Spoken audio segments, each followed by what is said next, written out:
புனித கிளாரம்மாள்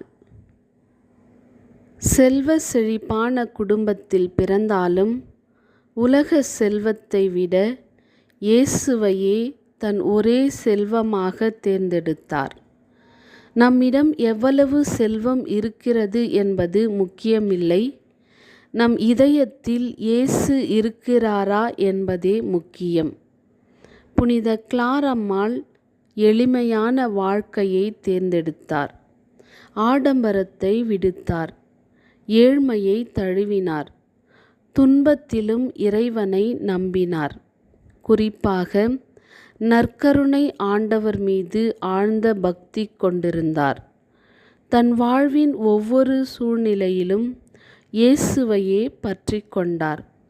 ஒரு முறை எதிரிகள் அவரது மடத்தை தாக்க வந்தபோது கிளாரம்மாள் நற்கருணை ஆண்டவரை முன்வைத்து இறைவனிடம் நம்பிக்கையுடன் ஜெபித்தார்.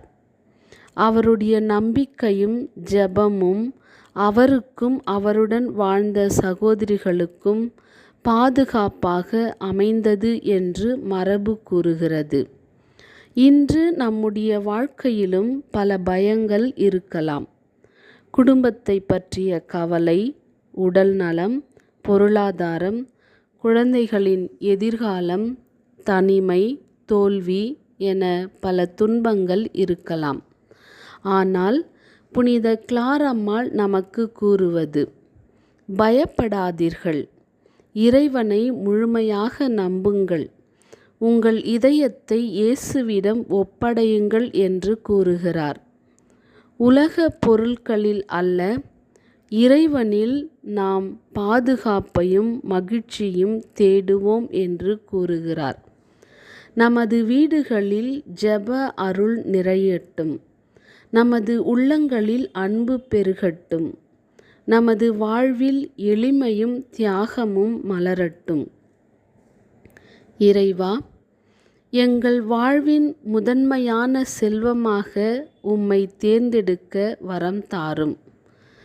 கவலைகளில் நம்பிக்கையும், துன்பங்களில் பொறுமையும், சோதனைகளில் துணிவையும் எங்களுக்கு தாரும். எங்கள் குடும்பங்களை ஆசீர்வதியும். குழந்தைகளை பாதுகாத்தருளும். நோயுற்றவர்களுக்கு ஆறுதலும், துன்புறுவோருக்கு நம்பிக்கையும் தாரும். நற்கருணை ஆண்டவர் மீது பற்று கொண்டு வாழ வரம் தாரும். ஆமென்.